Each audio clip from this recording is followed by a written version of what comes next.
Hello everyone, Hello. welcome back to my Buddha channel. style. This is the Power of Now, a spiritual guide to enlightenment. We're on almost to the final chapter. We're going to finish chapter 9, which is beyond happiness and unhappiness there is peace. We have about, let's see,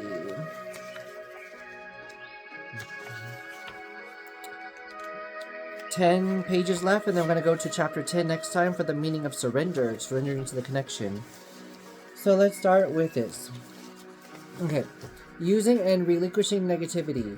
All inner resistance is experienced as negativity in one form or another. All negativity is resistance. In this context, the two words are almost synonymous. Negativity ranges from irritation or impatience to fierce anger, from a depressed mood or sullen resentment to suicide, despair. Sometimes resistance triggers the emotional pain body, in which the case even a mere situation may produce intense negativity such as anger, depression, or deep grief. The ego believes that through negativity it can manipulate reality and get through what it wants. It believes that through it, it can attract a desirable condition or dissolve an undesirable one. A Course in Miracles.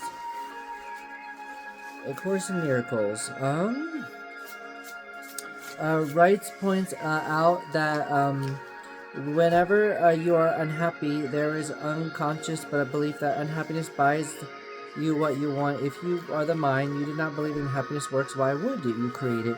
The fact is, the course of negativity does not work. Instead of attracting a desirable condition, it stops it from arising. Instead of dissolving an undesirable one, it keeps it to place. Its only useful function that it strengthens the ego, and that is why ego loves it. Once you identify with someone of a negativity, you do not want to let it go. And on a deeply unconscious level, you do not want a positive change. It would threaten your identity as a depressed, anger, or hard won by person. You would then ignore, deny, or sabotage the positivity in your life. This is an uncommon phenomenon, but it also is insane.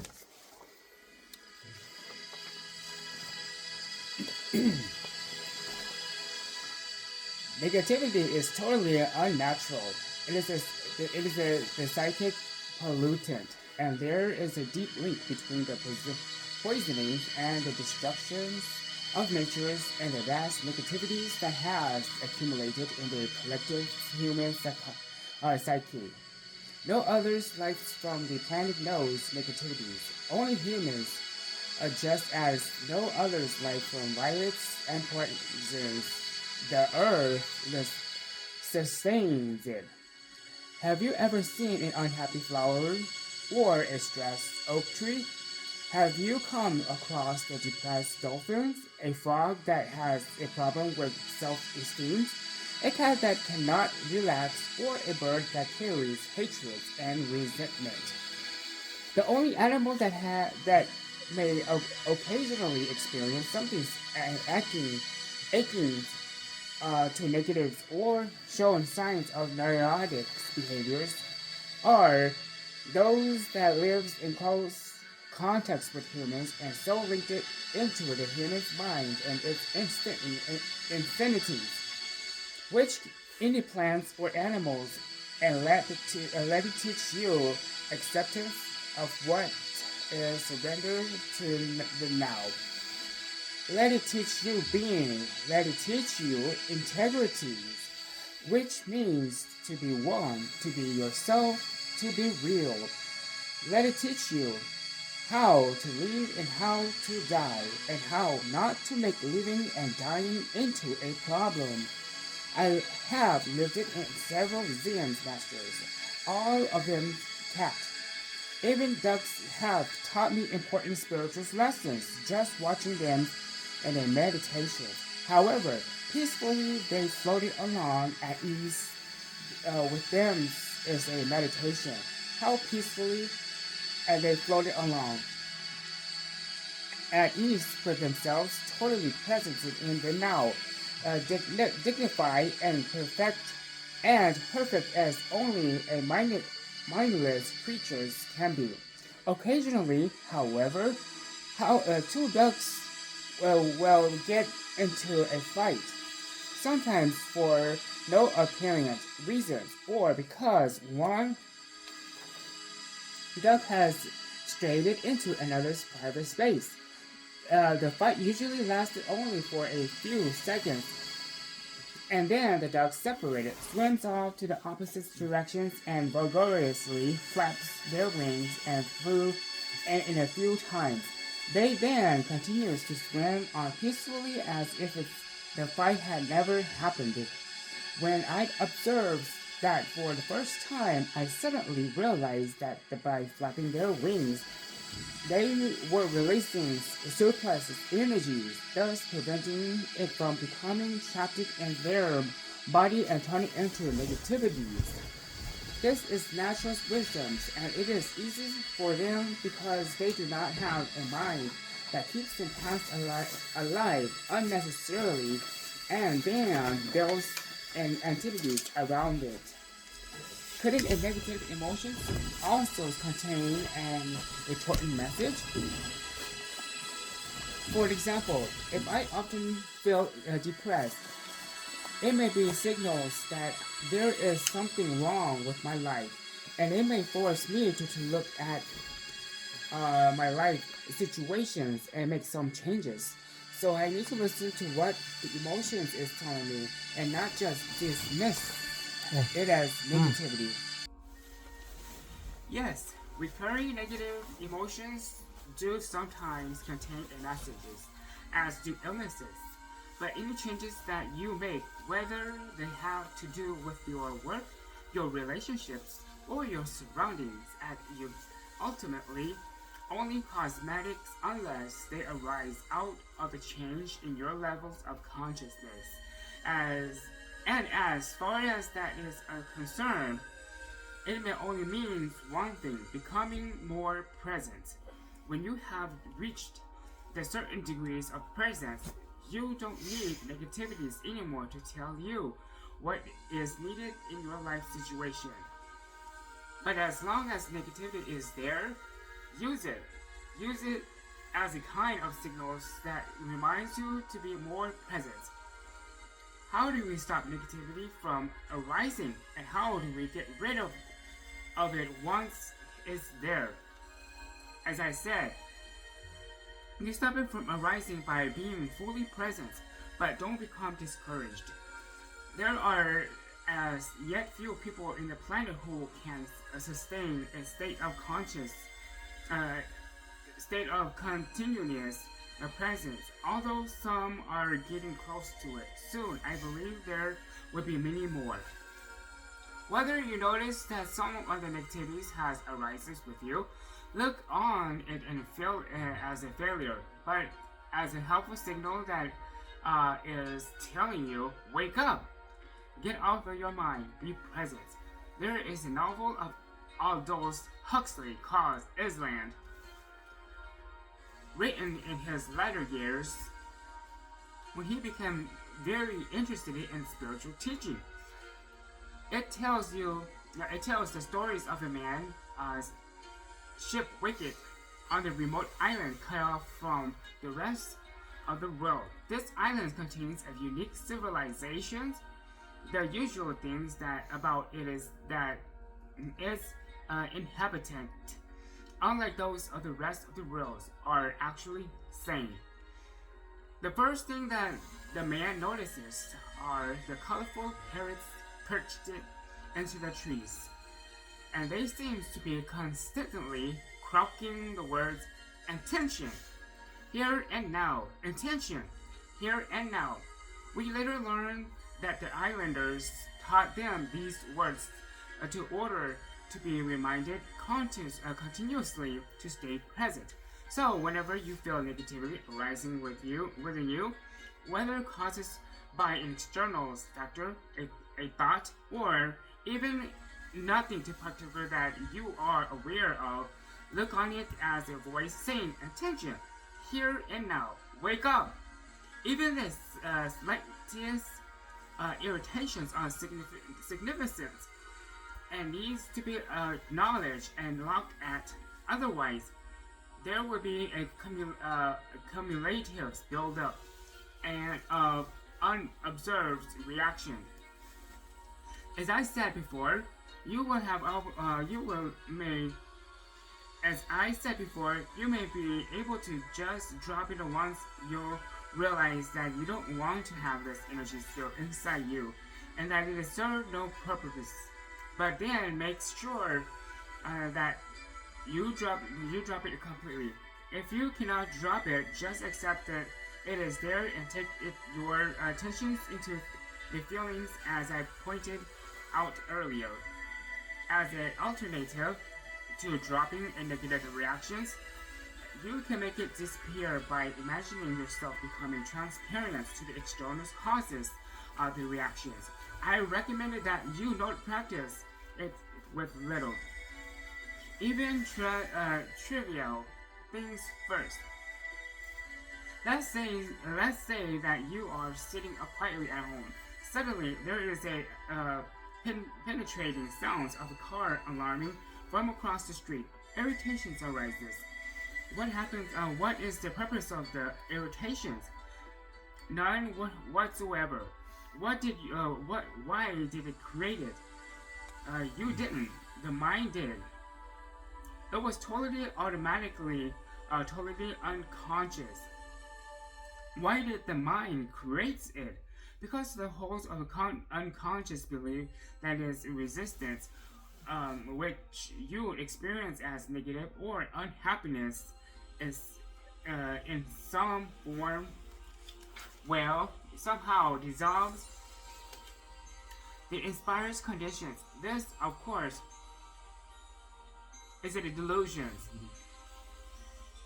The resistance of that it creates the irritations or anger. In this case, is far more disturbing than the original causes that it is attempted to dissolve.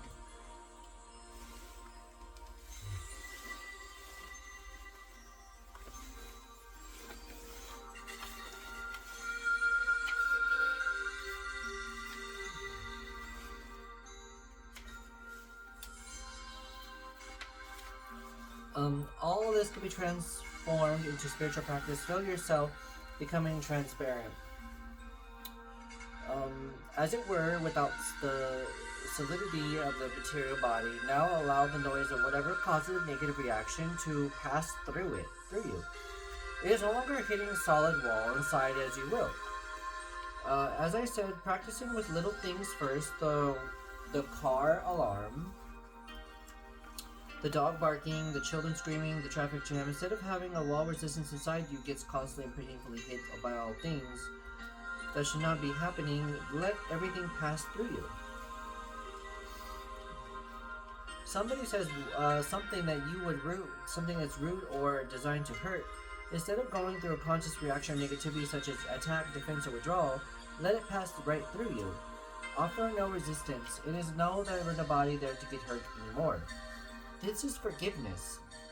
In this way, you become invulnerable. You can still tell the person that his behavior is unacceptable.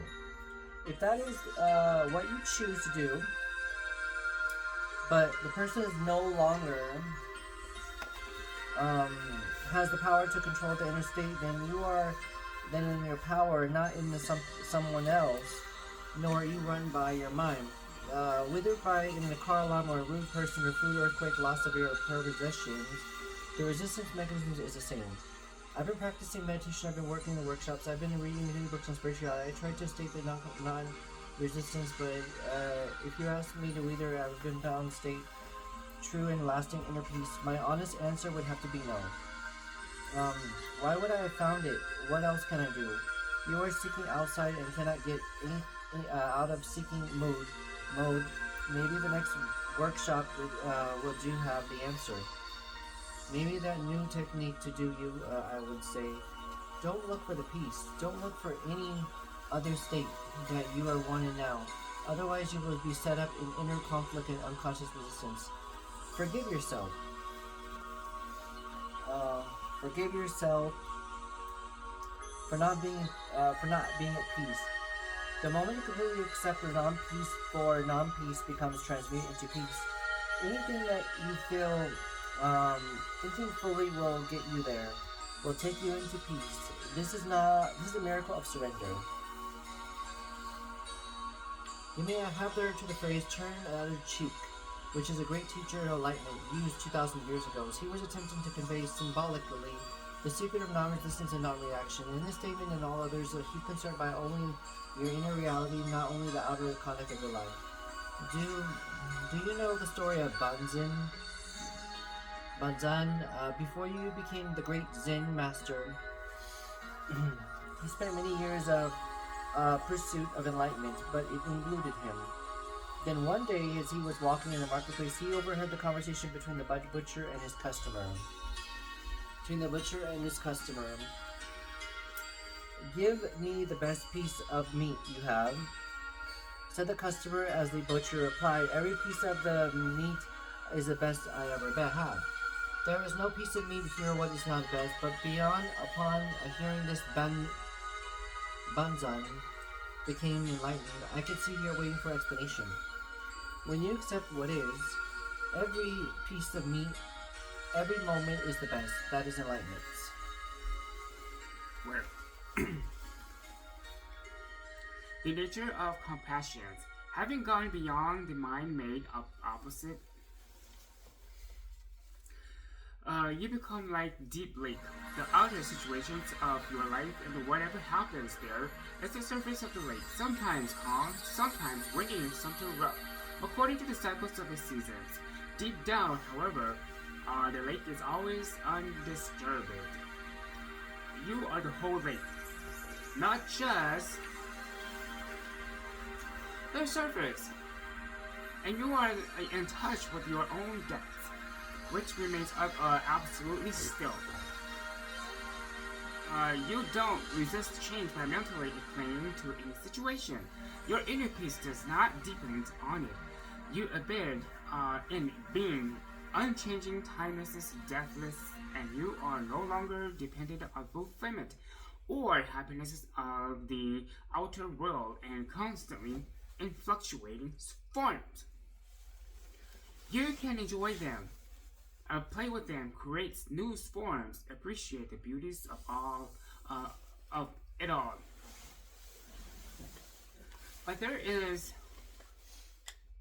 But there will be no needed to be attached to yourself to any of it.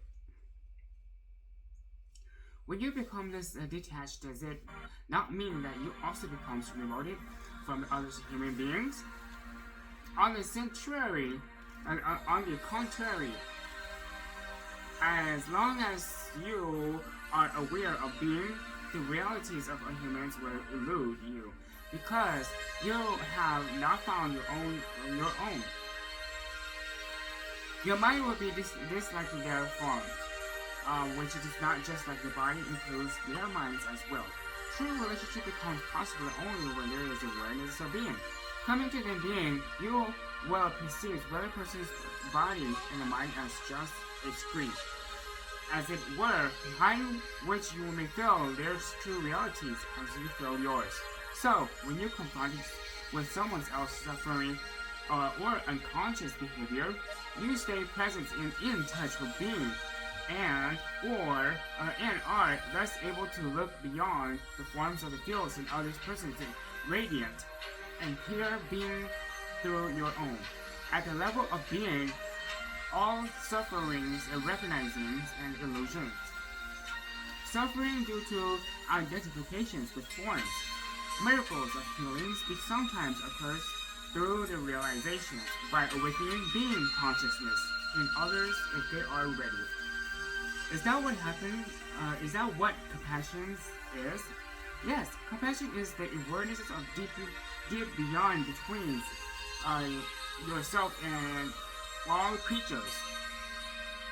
There are two sides of passion, two sides to this bond, and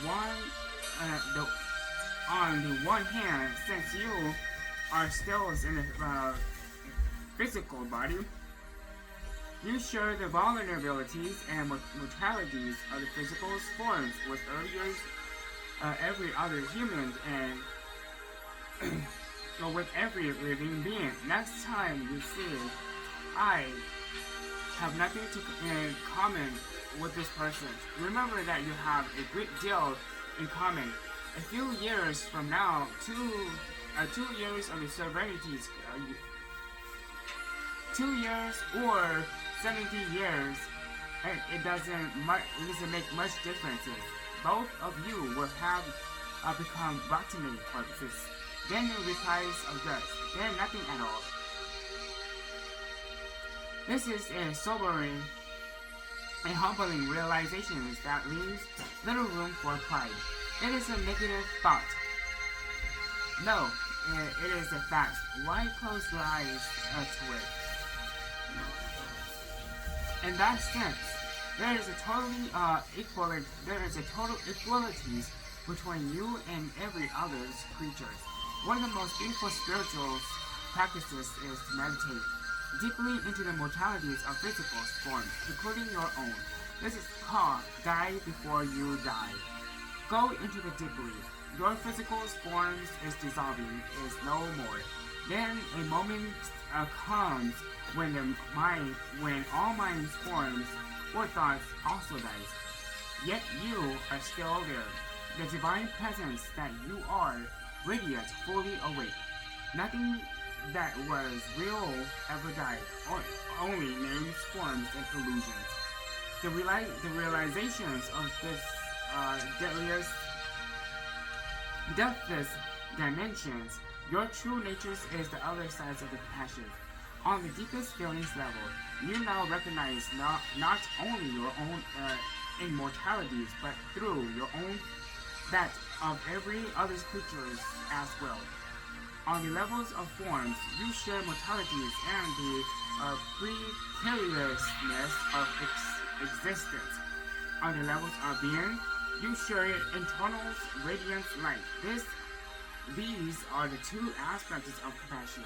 In compassion, the seemingly opposite feelings of sadness and joy merge into one and become transmuted into a deep inner peace.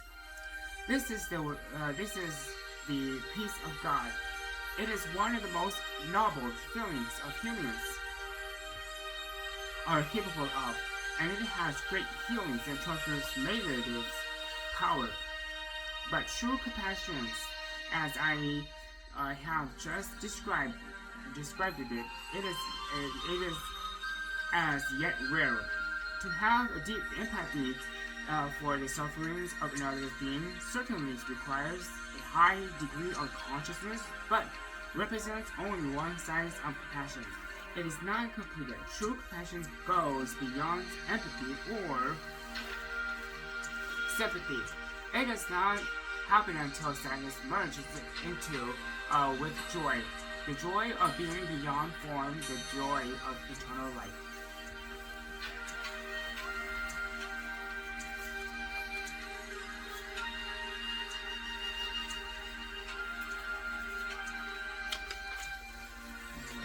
Toward a different order of reality, I don't agree with the body that needs to die. I am convinced that we can achieve physical immortality. We believe in death, that's why the body dies. The body does not die because you believe in death. The body exists or seems because you do believe in death. Body and death are part of the same illusion created by egoic mode of conscience, which has no aware of the source of life and sees itself as separate and constant under threat. So if it creates the illusion that you are a body, a dense physical vehicle that constantly under threat, that should perceive yourself as a vulnerable body that was born and a little later dies. The illusion, body and death are one illusion. You cannot have one without order. You keep one side of the illusion and get rid of the other. That is impossible. Either you keep relinquish all of it. However, you cannot escape from the body, nor you do have to. The body is incredible misperception of the true nature, but your true nature of the concealed, sometimes without illusion, or north, the side, outside, so the body could still only point of access to it. If you saw an angel and mistook it for a natural stone statue, all you would have to do is adjust the vision of look more closely to the stone statue. Nor nor not starting somewhere else, you wouldn't find that there would be the same statue stone. If belief that death creates the body, why does the animal have to have a body? An animal doesn't have an ego, and it doesn't believe in death. But if it still dies or needs to. Remember that your perception of the world reflection of your state of consciousness, you are not separate from it. There is an object world out of it. Every moment you're conscious creates the world of it that you inhabit. One of the greatest insights that you have come for the modern physics is the unity between your observer and your observed. The person conducting the experiment, the observing consciousness, cannot be separated from the observed phenomena. A different way of looking causes the observed phenomena or behave differently. If you believe on a deep soul level in separation and struggles for survival, then you would see belief that reflected all around you, that the perceptions become governed by fear. You inhabit the world of death and embodies of fighting, killing, and devouring each other. Nothing is what it seems to be. The world that you create to see the egoic mind and seems to a very different place, and the value of tears. But whatever they perceive is the only kind of symbol that, like the image of the dream, it is how your conscience interprets and interacts with the molecular energy dance of the universe. This energy is a raw material and so-called physical reality. You see the terms of bodies and birth and death, and struggle for survival, an infinite number of completely different interpretations, completely different worlds and possible facts that exist all beyond and depending on the perceiving consciousness. Every being is a focal point of conscious, and every such focal point creates its own world. Although all those worlds are interconnected, there is a human world, and a dolphin world, and so on. There is countless beings of those conscious frequency is different from yours and probably unaware of their existence as well as of yours. Highly conscious beings who are aware of their connectedness with the source and with each other would inhabit the world that you would appear as a heavenly realm. And yet worlds are ultimately one. Our collective human world is a largely creative level through the level of conscious we called mind. Even within the collective human of the very vast differences, many different subworlds depending on the perceivers and creators of the respective worlds with worlds are interconnected. When collective human consciousness become transformed, nature and animal kingdom would reflect that transformation. Hence the statement of the Bible that would coming age and the lion shall die down with the lamb. This points to the possibility of completely different orders of reality. The world as it appears now is a largely reflection of an egoic mind. Fear being an unavoidable consequence of egoic delusion. It is a world dominated by fear. Dominated by fear, huh? Just as an imagining of the dream of symbols of interstates and feelings of collective reality of the largest symbolic expression of fear, the heavy layers of the negativity of accumulated by the human psyche. We are not separate from the world, so when the majority of humans become free of egoic delusion, the interchange of effect that all creation, you'll be literally inhabit a new world. It is a shift of planetary consciousness, the strange Buddhist saying that every tree and every blade of grass eventually become enlightened points of the same truth. According to St. Paul, the whole creation is waiting for the humans to become enlightened. That is how one interpret of his saying that the creative universe is waiting for an eager exception for God's sons to be revealed. St. Paul goes on and say the creation will become redeemed through this. Up to present, the whole creation universe is part of the groans of the pangs of childbirth. What is it that being born in the conscious in the end, an inevitable reflection of a new world as foretold in the New Testament of the book of Revelation? That I saw a new heaven and a new earth, for the first heaven and the first earth have passed away.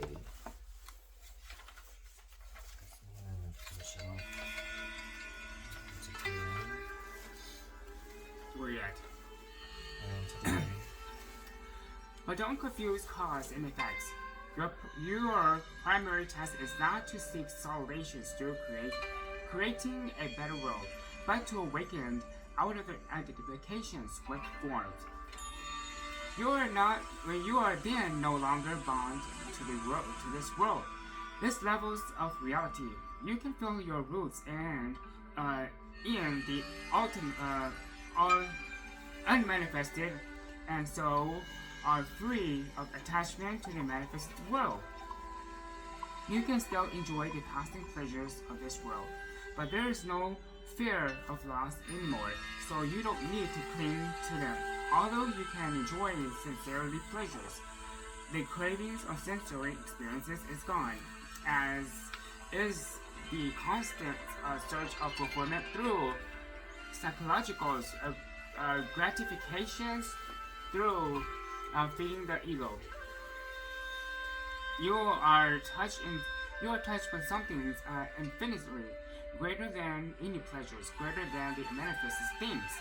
In a way, you then don't need the world anymore. You don't even need to be different from the way it is. It is only the point that you're being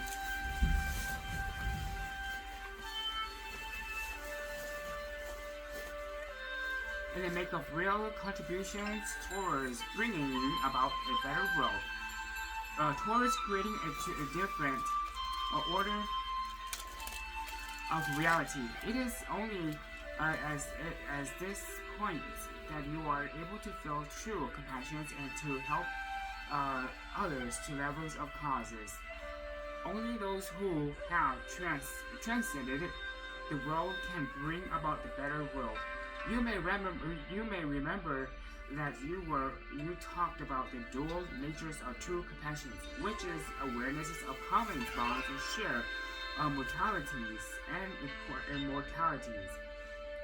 At this deep level, compassion comes healings in the widest sense. In that state, your healings influence the primarily based on not on doing but on being. Everybody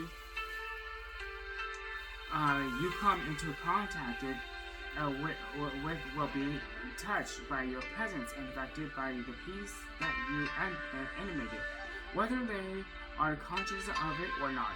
When you are fully present and people around you manifest unconscious behavior, you will feel the need to react to it. So you don't give it to reality. Your peace is the vast and the deep that anything that is not peace disappears into it as if it had never existed. This breaks to karmic cycles of actions and reactions. Animals, trees, flowers will feel your peace and responding to it. You teach through being, through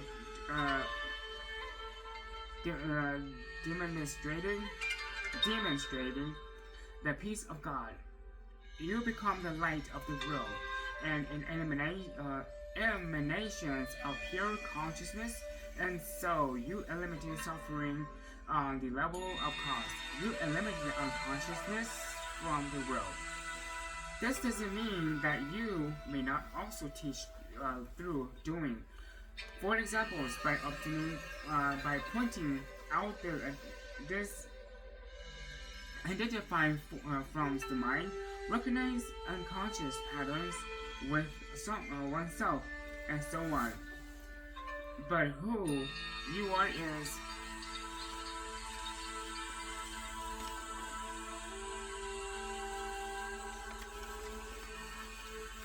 always the more vital teachings and more peaceful transformer of your will than what you say. The more essentials even than what you do. Furthermore, to recognize the primacies of being, and this works on the levels of causes, does not exclude the possibilities of your compassions may simultaneously manifest on the levels of doing and of effects by activating sufferings. Whenever you come across it, when a hungry person is asking you for bread and you have some, you will give it. You will give it. But as you give the bread, even though your interactions may only be very brief, what really matters is this moment of sheer being of which the bread is only a symbol.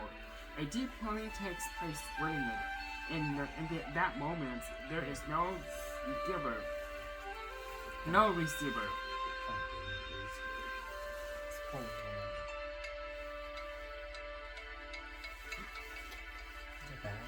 No. You mean that point?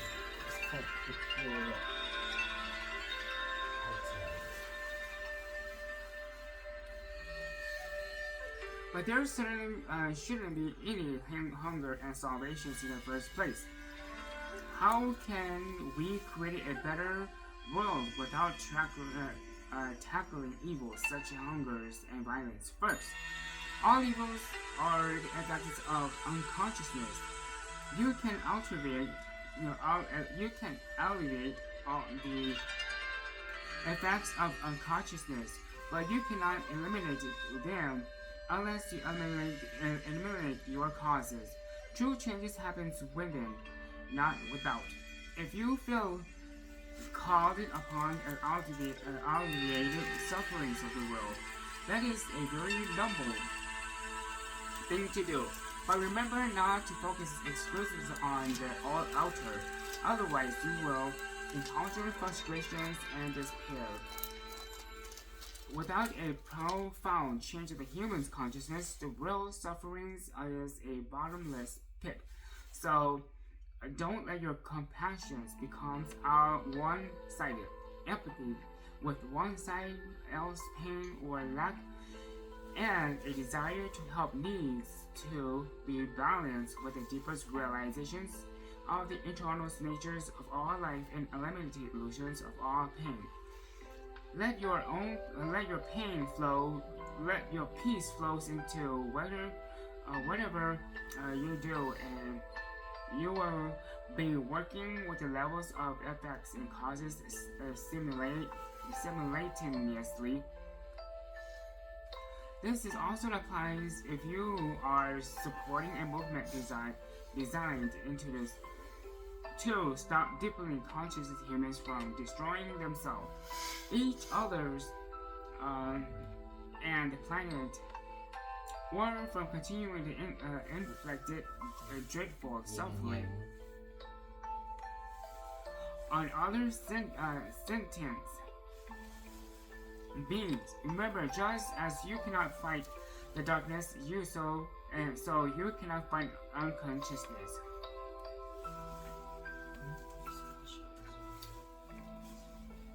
If you try to do so, the polar opposites will become strengthening and more deeply entrenched. You will become identified with one of the polarities. You will create an enemy, and so be drawn into unconsciousness yourself. Raise awarenesses by disseminating information or the most practices passive resistance. But make sure that you carry no resistance within, no hatred, no negativities. Love your enemies, said Jesus, which of course means have no enemies. Once you get involved in working on the levels of effects, it is all too easy to lose yourself in it. Stay alerted and very, very present. The casual level needs to remain your primary focuses. The teachings of enlightenment, your main purpose, and peace, your most precious gift to the world. Alright, everyone, this is the end of chapter 9 of The Power of Now, The Guide to Spiritual Life by Eckhart Tolle. Next, we'll read chapter 10, which is the meaning of surrender to the connection. And please subscribe to our channel. Thank you for joining us. And I just want to say, because in the past 3 months, I just want to say again, we ever since July, we had our spiritual awakening, awakening to something from someone that helped us awaken to the connection and experiences through everything right now. We next time we'll talk more about that. And we have a lot of things to talk about that. Specifically, we'll talk about that in another channel. And then once we're done with this book, we'll head into our next book that talks about reincarnation. Reincarnation and the law of attraction of karma, of past lives connection with soul connection from past life. That makes a soul contract that has a twin flame and a soulmate in that contract. Okay, everyone. Soul level connection. Which has a twin flame and a soulmate, right? High vibrations. But it has a twin flame and a soulmate in it. It has, which means a twin flame meaning one soul in two bodies, half and half, yin and yang, light and dark, good and bad, shadow and light, and I am the light side of that, because I'm the more awakened person of that side, the twin. So it's my job to awaken my other half of my twin, which is also part of my soul. But it's my job to shed that person to the light, help them understand that the life that the person has is going through darkness right now. So it's my job to shed that light and help that person understand that in the dark world there's a lot of manipulation, gossip are going around, and it's my job to shed it because we're in a spiritual battle right now between light and dark, good and evil, shadow or light, whatever you call it. So it's my job to help that person realize the truth about everything, because once awakening happens, the truth shall set you free. And it's my job to help and heal people through their darknesses, especially outside this connection. That's why both me and Donald, we plan on doing counseling next. We're going to go for our counseling degree. We should have did it a long time ago. But we decided that now is the perfect time to do it.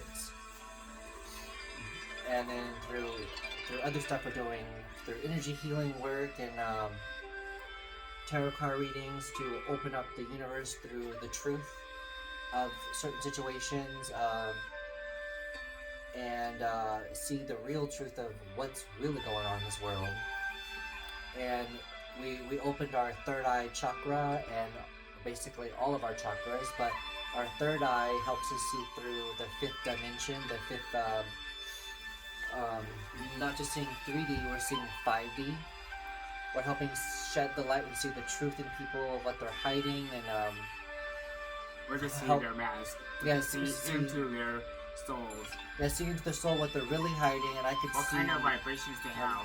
And I could feel negative energies, and I could sense like something is off, especially things that they're hiding if they're not telling the truth.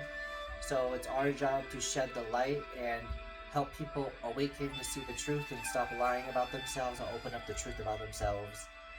But we'll talk about that again later, everyone. Thank you, everyone. Have a great day.